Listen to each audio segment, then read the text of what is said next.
सवाल आपकी स्क्रीन पर है, कह रहे कि पीतल नगरी किसे कहा जाता है, तो मैं कहूंगा मुरादाबाद को साथियों पीतल नगरी के रूप में जाना जाता है। अगला सवाल देखिए, कह रहे कि सौर मंडल का सबसे गर्म ग्रह कौन सा है, तो सौर मंडल का सबसे गर्म ग्रह साथियों शुक्र ग्रह है। आंसर आपका ऑप्शन नंबर बी होगा, है ना। उसके बाद देखिए अगला सवाल है, यहां पर मैं आपको बता दूं साथियों, पृथ्वी की अगर बात करें तो इसको नीला ग्रह कहते हैं, बुध ये सबसे छोटा ग्रह है और मंगल को साथियों लाल ग्रह के नाम से जाना जाता है। भारतीय संविधान के पिता की अगर हम बात करते हैं तो ये भीमराव अंबेडकर है। बिल्कुल ठीक बात है कि डॉक्टर भीमराव अंबेडकर ही साथियों भारतीय संविधान के पिता कहलाए जाते हैं। अगला देखिए, ऑपरेशन फ्लड साथियों किससे संबंधित है, मुझे बताइए। तो ये साथियों दुग्ध उत्पादन से संबंधित है। अगर आपका जवाब है ऑप्शन नंबर ए तो बिल्कुल सही होगा। उत्तर प्रदेश का कौन सा जिला इत्र नगरी के रूप में जाना जाता है, तो इत्र नगरी की अगर बात करें किसको कहा जाता है साथियों, कन्नौज को कहा जाता है इत्र नगरी। ये बात आपको याद रखना है। अगला सवाल देखिए, कह रहे कि गीत गोविंद के लेखक कौन है, तो गीत गोविंद के लेखक साथियों कौन है, जयदेव हैं। बिल्कुल सही,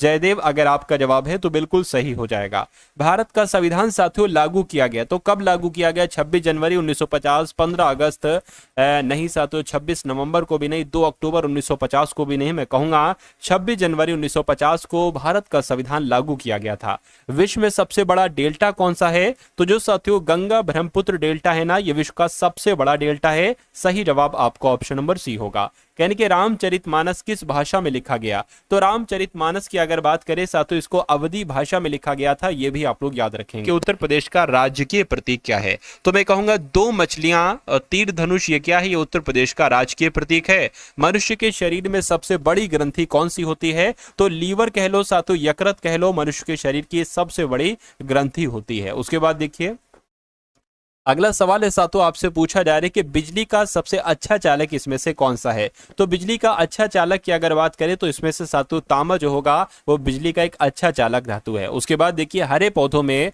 भोजन बनाने की क्रिया को क्या कहा जाता है, तो साथियों श्वसन कहते हैं, प्रकाश संश्लेषण कहते हैं, अपचयन कहते हैं, या साथियों जल वाष्पीकरण कहते हैं, तो मैं कहूंगा प्रकाश संश्लेषण कहते हैं हरे पौधों में भोजन बनाने की प्रक्रिया को।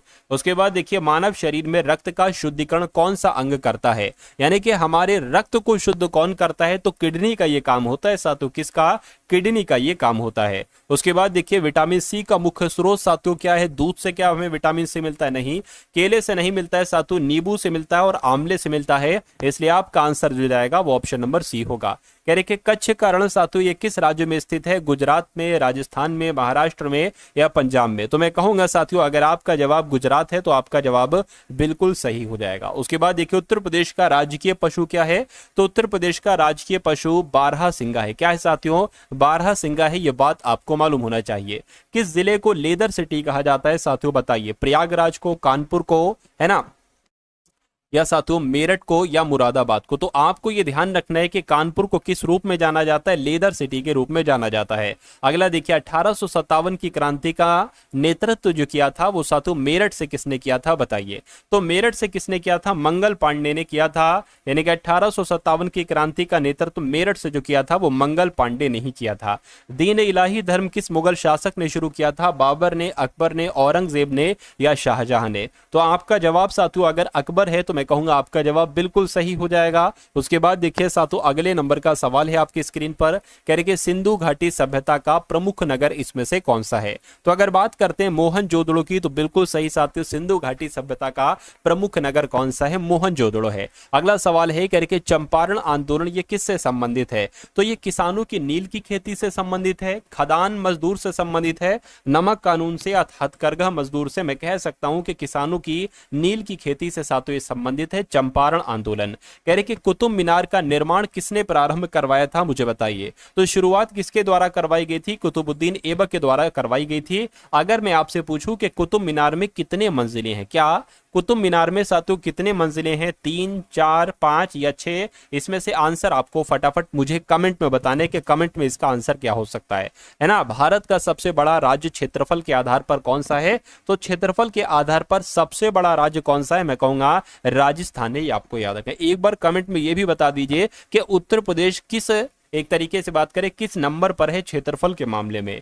नर्मदा नदी साथियों कहां से निकलती है? अमरकंटक के पठार से, विंध्याचल पर्वत से, अरावली पर्वत से या पश्चिमी घाट से? तो अमरकंटक पठार से साथियों नर्मदा नदी निकलती है। आंसर अगर आपको ऑप्शन नंबर ए है तो बिल्कुल सही है। कह रहे कि भारत में कर्क रेखा कितने राज्यों से होकर गुजरती है? 5, 6, 7 नहीं साथियों, एक डी ऑप्शन डाल लेंगे, 8 आप लोग याद रखेंगे। यानी कि भारत में कर्क रेखा 8 राज्यों से होकर गुजरती है। सुंदरबन डेल्टा किस नदी द्वारा बना हुआ है? तो मैं कह सकता हूं साथियों सुंदरबन डेल्टा की अगर बात करते हैं तो ये गंगा ब्रह्मपुत्र है ना नदी द्वारा बना हुआ है। आंसर आपका जाएगा ऑप्शन नंबर ए के साथ। तो सुंदरबन डेल्टा ये साथियों गंगा ब्रह्मपुत्र नदी द्वारा बना है। आंसर आपका ए होगा। भारत का सबसे बड़ा द्वीप कौन सा है? तो भारत का सबसे बड़ा द्वीप साथियों अंडमान द्वीप है। क्या अंडमान द्वीप ही भारत का सबसे बड़ा द्वीप है? भारत की मुख्य भूमि का दक्षिणतम बिंदु साथियों मुझे बताइए क्या हो सकता है? इंदिरा पॉइंट हो सकता है, कन्याकुमारी हो सकता है, लक्षद्वीप हो सकता है या साथियों पोरबंदर हो सकता है। तो मैं कह सकता हूं साथियों कन्याकुमारी आपके सवाल का बिल्कुल सही जवाब हो जाएगा, क्योंकि यह दक्षिणतम बिंदु है भारत की मुख्य भूमि का। उसके बाद देखिए गंगा नदी का उद्गम स्थल कौन सा है? यानी कि गंगा नदी साथियों कहां से निकलती है? तो ये तो गंगोत्री ग्लेशियर से निकलती है गंगा नदी, है ना। तो गंगा नदी आपके सवाल का बिल्कुल सही जवाब हो जाएगा। अगला सवाल है कह रही है मनुष्य की रक्त समूह प्रणाली का आविष्कार किसने किया था? मुझे बताइए। तो अगर बात करते हैं साथियों कार्ल लैंडस्टीनर की, तो कार्ल लैंडस्टीनर आपके सवाल का बिल्कुल सही जवाब हो जाएगा, क्योंकि मनुष्य की रक्त समूह प्रणाली यानी कि ब्लड ग्रुप का आविष्कार कार्ल लैंडस्टीनर के द्वारा ही किया गया था। पाचन क्रिया मुख्य रूप से किस अंग में पूरी होती है? तो पाचन है ना, अगर बात करते हैं साथियों जो पाचन क्रिया मुख्य रूप से किस अंग में पूरी होती है, यह बात आपसे यहां पर पूछी जा रही है, मुझे बताइए। तो आप लोग याद रखेंगे छोटी आंत में, यानी कि अगर आपके एग्जाम में सवाल आ जाए कि पाचन क्रिया किस अंग में पूरी होती है तो छोटी आंत में आकर पूरी होती है। उसके बाद देखिए विटामिन सी की कमी से कौन सा रोग होता है साथियों? रिकेट्स नामक रोग होता है। तो मैं कहूंगा रिकेट्स नामक रोग जो है ना साथियों विटामिन डी की कमी से होता है। विटामिन बी की कमी से बेरी, विटामिन सी की कमी से स्कर्वी नामक रोग और विटामिन ए की कमी से रतौंधी। तो आपके सवाल का जवाब जो जाएगा वो ऑप्शन नंबर सी होगा। पाचन क्रिया मुख्य रूप से किस अंग में पूरी होती है? तो अभी हम लोगों ने देखा था, मैंने आपको बताया था साथियों छोटी आंत। अगला सवाल कह रही है मनुष्य के शरीर में लाल रक्त कणिकाओं का जीवन काल कितना होता है? तो कितना जीवन काल होता है? 120 दिन होता है। बिल्कुल साथियों मनुष्य के शरीर में लाल रक्त कणिकाओं का जीवन काल 120 दिन का होता है। उसके बाद देखिए मलेरिया किसके कारण होता है? मलेरिया साथियों बैक्टीरिया की वजह से, यानी कि जीवाणु की वजह से, वायरस की वजह से, फफूंद या प्रोटोजोआ की वजह से। तो आपको यह ध्यान रखना है कि मलेरिया रोग जो है ना ये प्रोटोजोआ की वजह से होता है। उत्तर प्रदेश का उच्च न्यायालय यह कहां पर स्थित है? तो उत्तर प्रदेश का उच्च न्यायालय प्रयागराज में स्थित है। आंसर आपका अगर है ऑप्शन नंबर सी के साथ तो बिल्कुल सही है। अगला देखिए उत्तर प्रदेश का राजकीय पक्षी कौन सा है साथियों? मोर है, सारस है या बाज है? मैं कहूंगा सारस आपके सवाल का बिल्कुल सही जवाब हो जाएगा। उसके बाद देखिए उत्तर प्रदेश का पुराना नाम क्या था? तो उत्तर प्रदेश का पुराना नाम साथियों यूनाइटेड प्रोविंस था। बिल्कुल सही बात है। अगर हम बात करें इसको क्या कह सकते हैं? इसको संयुक्त प्रांत भी कह सकते हैं हिंदी में, है ना। तो अगर आपसे एग्जाम में पूछा जाए यूनाइटेड प्रोविंस ना हो संयुक्त प्रांत हो तो उत्तर प्रदेश का पुराना नाम साथियों संयुक्त प्रांत भी आप लोग याद रखेंगे। अगला सवाल आपकी स्क्रीन पर है, देखिए सवाल को और बताइए सही जवाब क्या होगा। कह रहे कि भारत में 1857 की क्रांति के समय गवर्नर जनरल कौन थे? तो उस समय गवर्नर जनरल साथियों लॉर्ड कैनिंग थे। कौन थे साथियों? लॉर्ड कैनिंग थे। आंसर आपका जाएगा ऑप्शन नंबर सी के साथ। उसके बाद देखिए अगला सवाल, गौतम बुद्ध ने अपना पहला उपदेश जो दिया था ये कहां पर दिया था? लुम्बिनी में, सारनाथ में, कुशीनगर में या साथियों गया में? तो आप लोग याद रखेंगे साथियों इन्होंने अपना पहला उपदेश सारनाथ में दिया था। राइट आंसर आपका ऑप्शन नंबर बी होगा। उसके बाद देखिए अगला सवाल, चंद्रगुप्त मौर्य का सलाहकार कौन था? चंद्रगुप्त मौर्य के सलाहकार चाणक्य थे, बाणभट्ट थे, कालिदास थे या तड़भद्र थे? तो मैं कहूंगा चाणक्य आपके सवाल का बिल्कुल सही जवाब होगा। अगला देखिए भारतीय संविधान में जो मूल अधिकार हैं ये किस भाग में है? तो मैं कह सकता हूं साथियों मौलिक अधिकार जो है ना वो भाग 3 में है। क्या भाग 3 में है? ये बात आप लोग याद रखेंगे। और नागरिकता से संबंधित प्रावधान कौन से भाग में है साथियों? भाग 2 में है। ये बात भी आपको मालूम होना चाहिए। अगला देखिए उत्तर प्रदेश के किस जिले में नरौरा परमाणु विद्युत परियोजना स्थित है? तो बुलंदशहर की अगर हम बात करें तो उत्तर प्रदेश में बुलंदशहर में ही नरौरा परमाणु विद्युत परियोजना है। अगला सवाल देखिए, कह रहे कि कितनी अनुसूचियां भारतीय संविधान में मूल रूप से थी। तो मूल रूप से कितनी अनुसूचियां थी, मैं कहूंगा 8 थी, लेकिन अभी वर्तमान समय पर कितनी अनुसूचियां हैं, तो 12 अनुसूचियां हैं। अगला सवाल है कि उत्तर प्रदेश की कौन सी झील कृत्रिम झील है। तो उत्तर प्रदेश की अगर बात करें, जो गोविंद वल्लभ पंत सागर है ना, ये एक कृत्रिम झील है उत्तर प्रदेश की, ये बात आपको याद रखना है। अगला देखिए, भारतीय गणराज्य शब्द संविधान के किस अनुच्छेद में वर्णित है। तो कम से कम अनुच्छेद 1 के बारे में आप लोग याद रख लीजिए, क्योंकि अनुच्छेद 1 जो है ना, ये भारतीय गणराज्य शब्द संविधान के अनुच्छेद 1 में ही है, इस बात का उल्लेख किया गया भारतीय गणराज्य शब्द का। उसके बाद देखिए, उत्तर प्रदेश में राष्ट्रीय दलहन अनुसंधान संस्थान ये कहां पर स्थित है। कानपुर में, लखनऊ में, वाराणसी में या साथियों झांसी में। तो कानपुर आप लोग साथियों याद रखेंगे, है ना। कानपुर की अगर हम बात करते हैं तो लेदर सिटी कहा जाता है कानपुर को, क्या लेदर सिटी कहा जाता है कानपुर को, है ना। और लखनऊ की अगर बात करें तो आप भी जानते हैं नवाबों का शहर कहा जाता है, क्या नवाबों का शहर किसे कहा जाता है, लखनऊ को कहा जाता है। और वाराणसी की अगर बात करें तो साथियों मोक्ष नगरी कहा जाता है वाराणसी को, यह बात आपको याद रखना है। 42वें संविधान संशोधन को कहा जाता है, यानी कि 42वें संविधान संशोधन को क्या लघु संशोधन कहा, सॉरी लघु संविधान कहा जाता है, नहीं मैं कहूंगा मिनी संविधान कहा जाता है। ये ऑप्शन नंबर बी है, देखिए ए ये हो गया, बी ये हो गया, सी ये हो गया, डी ये हो गया। तो 42वें संविधान संशोधन को मिनी संविधान कहा जाता है। जय जवान जय किसान का नारा किसके द्वारा दिया गया था, ये आपसे कुल मिला के यहाँ पर पूछा जा रहा है, मुझे बताइए। तो अगर आपका जवाब लाल बहादुर शास्त्री है तो मैं कह सकता हूं साथियों आपका जवाब बिल्कुल सही हो जाएगा, यानी कि जय जवान जय किसान का नारा लाल बहादुर शास्त्री जी ने ही दिया था।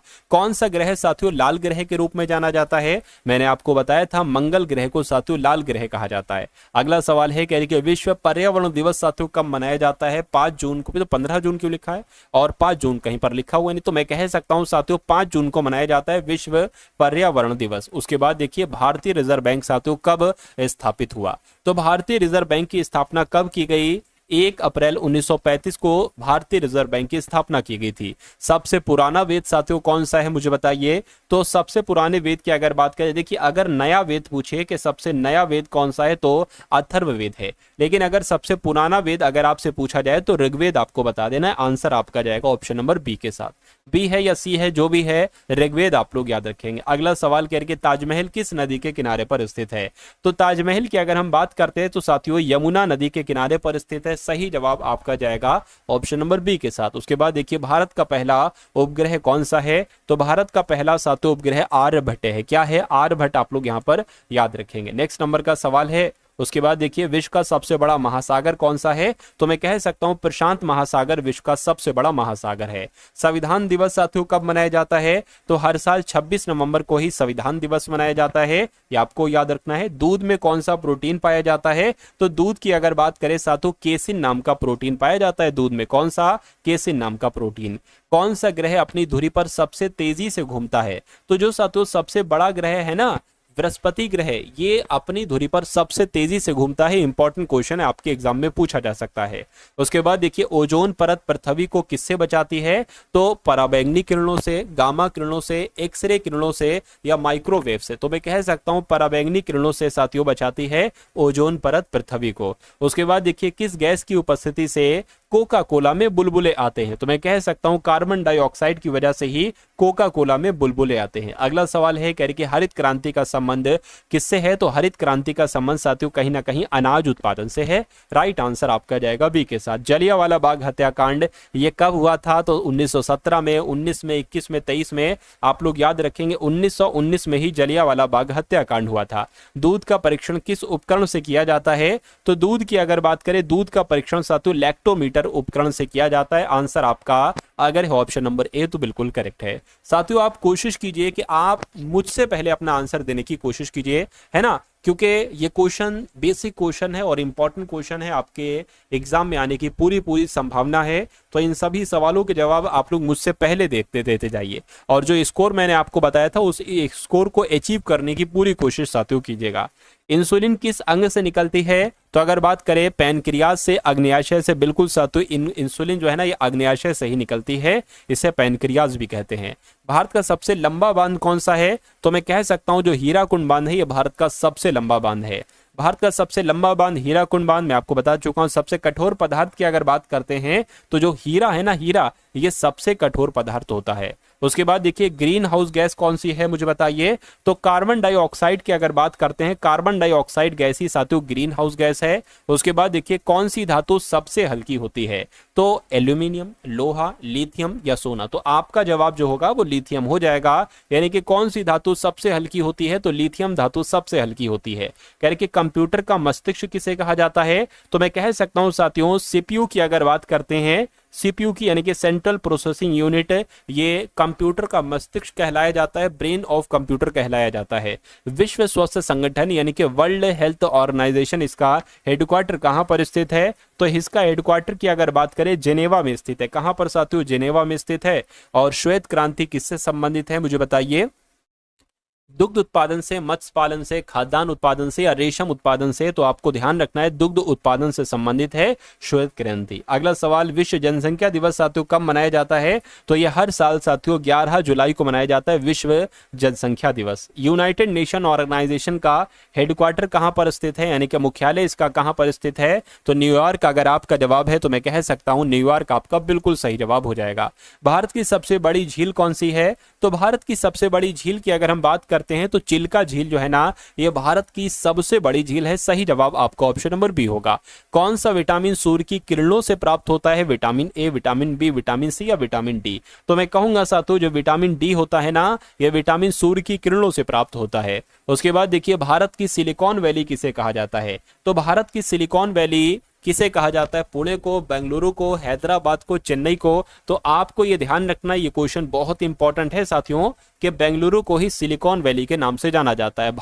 रक्त की अगर बात करें तो रक्त का पीएच मान कितना होता है, 6.8, 7.4, 8.0, 5.5। तो आप लोगों को यह मालूम होना चाहिए 7.4 ये रक्त का पीएच मान होता है। कौन सी धातु द्रव अवस्था में पाई जाती है, तो द्रव अवस्था में साथियों पता, पारा जो है ना, ये धातु द्रव अवस्था में ही पाई जाती है।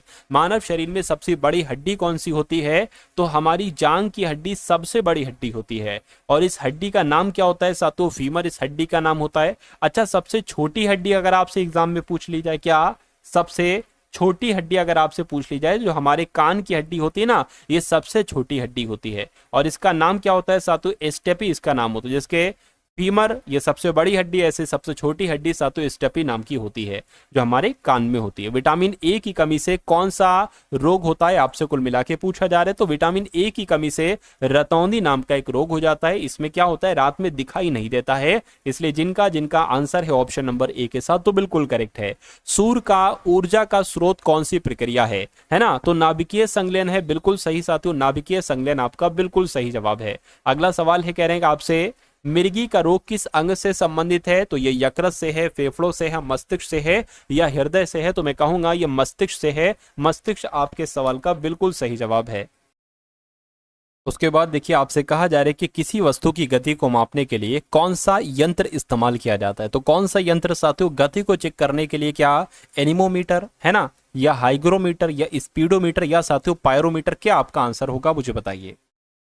तो स्पीडोमीटर साथियों आपके सवाल का बिल्कुल सही जवाब हो जाएगा। स्पीड मतलब क्या होता है, कितने स्पीड से चल रहे हो, गति से चल रहे हो, तो गति को मापेगा कौन, स्पीडोमीटर ही तो साथियों मापेगा। इसलिए आंसर अगर आपका है ऑप्शन नंबर सी के साथ, तो बिल्कुल करेक्ट हो जाएगा। उसके बाद देखिए उत्तर प्रदेश के पहले मुख्यमंत्री कौन थे, तो उत्तर प्रदेश के पहले मुख्यमंत्री गोविंद वल्लभ पंत थे। आंसर आपका जाएगा ए के साथ। काशी किसका प्राचीन नाम है, तो अगर बात करें काशी किसका प्राचीन नाम है, तो मैं कहूंगा वाराणसी का है। और मैंने काशी को क्या नाम बताया था, इसी क्लास में मैंने बताया था कि काशी को कौन सी नगरी कहा जाता है, कमेंट में मुझे बताइए, देखूं आपको याद है या आप भूल गए इतनी जल्दी। उत्तर प्रदेश के किस शहर को ओबरा ताप विद्युत परियोजना के लिए जाना जाता है, तो मैं कह सकता हूं सोनभद्र की अगर हम बात करते हैं तो उत्तर प्रदेश के सोनभद्र शहर को ओबरा ताप विद्युत परियोजना के लिए जाना जाता है। गुरु गोविंद सिंह सागर बांध ये किस जिले में स्थित है, लखीमपुर खीरी में, सोनभद्र में, मिर्जापुर में या वाराणसी में, मैं कहूंगा सोनभद्र में साथियों है ना। और उत्तर प्रदेश के 75 जिले हैं, उत्तर प्रदेश में 75 जिले और 18 मंडल हैं, और 75 जिलों में सबसे ज्यादा क्षेत्रफल किसका है, तो लखीमपुर खीरी का है। यह बात भी आपको याद रखना है। ताम्र पाषाण सभ्यता का प्रमुख स्थल उत्तर प्रदेश में कौन सा है, तो कौन सा है साथियों, मैं कहूंगा सोनभद्र है, यानी कि ताम्र पाषाण सभ्यता का प्रमुख स्थल जो है वो सोनभद्र है। संविधान सभा के अध्यक्ष कौन थे? तो अगर आपका जवाब डॉक्टर राजेंद्र प्रसाद है तो बिल्कुल सही है। अगला देखिए, दुधवा राष्ट्रीय उद्यान की अगर बात करें तो ये कहां पर स्थित है? ये सातों लखीमपुर खीरी में स्थित है। नेक्स्ट देखिए, अंतर्राष्ट्रीय महिला दिवस की अगर बात करें तो ये कब मनाया जाता है? ये 8 मार्च को अंतर्राष्ट्रीय महिला दिवस होता है। पंचायती राज व्यवस्था सबसे पहले किस राज्य में लागू की गई? तो पंचायती राज व्यवस्था सातों राजस्थान में सबसे पहले लागू की गई, ये भी आप लोग याद रखेंगे। राष्ट्रपति का चुनाव किस प्रकार का होता है? तो अगर बात करते हैं साथियों, राष्ट्रपति का चुनाव किस प्रकार का होता है? प्रत्यक्ष चुनाव, संसद के सदस्यों द्वारा राष्ट्रपति का चुनाव होता है, या निर्वाचक मंडल के द्वारा होता है? साथियों, निर्वाचक मंडल के द्वारा ही होता है राष्ट्रपति का चुनाव। निर्वाचक मंडल में लोकसभा के सदस्य होते हैं और राज्यसभा के सदस्य होते हैं। अगला सवाल, उत्तर प्रदेश का कौन सा नगर कालीन नगरी के रूप में जाना जाता है? तो मैं कहूंगा भदोई जो है ना, ये कालीन नगरी के रूप में जाना जाता है। उत्तर प्रदेश में किस जिले में गौरी शंकर जलप्रपात है? तो सोनभद्र में। क्या उत्तर प्रदेश के सोनभद्र में ही साथियों गौरी शंकर जलप्रपात? दोस्तों ये वीडियो आप लोगों को कैसे लगी कमेंट बॉक्स में जरूर बताएं। अगर वीडियो अच्छी लगे तो वीडियो को लाइक करें और चैनल पे नए हैं तो चैनल को सब्सक्राइब करें।